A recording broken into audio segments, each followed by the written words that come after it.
Hey everyone, good to see you. It's Wednesday and it's my CT scan day. And thank you for all the love on Monday for my PET scan. It all went well. I think the experience of it went well. And Kelly and I were at the Marsden and we got to go and hang out in Maggie's. I don't know if you have come across any of the Maggie's centres across the country. They are quite amazing. They are like cancer sanctuaries, and it's quite extraordinary. But we'll talk about that more on another video. But do let me know in the comments below if you've been to a Maggie's, if you've had an experience of one, whereabouts that was. So the reason I'm posting this little video today is that I am very aware of scanxiety, which is a real thing. It's a real thing. It's the anxiety, the perceived, real, imagined anxiety that comes around the time of having a scan, especially for cancer patients, having a scan and then getting results. And I've seen, and I'm doing a bit of research this morning, and I see that there are people who still 20 years later, they don't think about it for 11 and a half months and then suddenly go, fuck, scanxiety's here. Got to have a scan, and what will it show?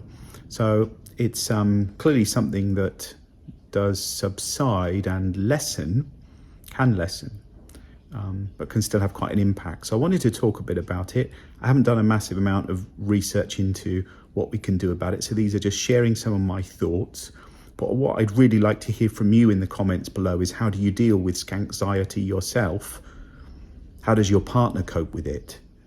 What do you do to alleviate it? What do you do to sit in it, roll around in it, be with your own anxiety? So I'm really intrigued to know. So please pop something in the comments below. You can pop a video in if you like and tell us and say hello, or you can just pop a few words in. Ideally, those words would be in the form of a sentence. But if you don't feel up to that, just a list of words will be fine. So I've thought about how I deal with it myself, and I'm actually not feeling too bad. What's made it feel a little bit heightened in the last few days is getting a barrage of messages that go, have you got your results today? Were they yesterday? Do you get your results tomorrow? Is it this week? Was your scan last week? Is your scan next week? How was your scan? Have you had it? How are you feeling? Was it today? Is it tomorrow? Is it on Friday you get your scan? Yeah, hey, you're released. It's like, it's lovely, and I thank all of you who have sent me those messages, and please keep sending them, because I can deal with the scanxiety that might come up as a result of reading them. I'd rather have your love and kindness and thoughtfulness. But for a lot of people, that will heighten anxiety for sure. So I think the first thing has to be that you talk it through. You don't hold it. Much of the reason, my view on why we have cancer, is because throughout our life, we have held on to toxicity, psychological, physiological, emotional, energetic toxicity that our bodies have held, absorbed, and that manifests in something. It has to get out of our body. Toxicity has to find its way out. And holding more toxicity in your body is not good. So it's really important to find a way to discharge it, to let it go, to let it out. Let it go doesn't mean don't acknowledge it. I'll come on to that piece. But it just does mean that we don't have to hold it. Because you are experiencing some anxiety, you are more than your anxiety.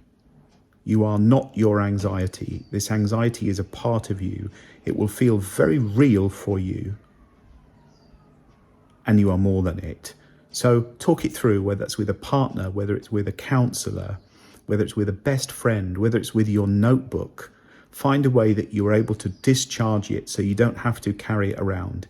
If you carry a rucksack on your back, that everything that stresses you out and worries you and creates some anxiety, you just put it in your rucksack to figure out another day, Your rucksack is fucking heavy, and bodies are not designed to be carrying that load. So please find a way to park it somewhere. And anxiety is here for a reason. It's here to alert us to something. It's valuable, it's vital that we experience that trigger and that cue of the sharp intake of breath, however it gets you. It's, do we then acknowledge it, or do we just try and bury it? It's here for you for a reason. Let's remember, this time around scans and getting results is literally life or death for many of us. What we hear back will be showing us the next path that we are being invited to walk on. So it really matters. It's really important, and give it the time and energy that it needs, that you sit with it, that you understand what that anxiety is wanting for you. What is it wanting you to do? What is it wanting you to pay attention to? And then you can start to talk about it and find a way to park it outside of yourself. I think on the day that you have the scan, I think it's really helpful to put something else in on the day that feels wonderful and comforting and is a way of beauty for that day. So that might be that you arrange to have dinner with a best friend or a group of friends, or you go for a massage, or you go out and have a picnic, or you go out for a long walk with the dog, and that you have something afterwards that you can look forward to. So a scan is a part of the day, as is something else that perhaps causes more excitement in you. I think, what we are wanting around this time is some soothing and some comforting. So I think around this period of having your scan and getting your results is thinking about something, thinking about having things around you that can help soothe and create some distraction for you, because we don't need to be thinking about it all the time. So maybe that's a favorite film, a favorite piece of music that you play, a book that you can snuggle up and get into, favorite foods that you want to eat, people that you want to talk to, arrange to have some calls with people that just help you feel bloody good. Have those people around you, pull them in close. That can be a tiny circle. That doesn't need to be a big group. It's not necessarily a Facebook sharing, unless that's what you want to do or need to do. This is about your inner circle that you can share with and pull in close. So pull people in close, pull things in close to you that that give you comfort. And then in terms of between scan and you're getting results, plan it. Who's coming with you?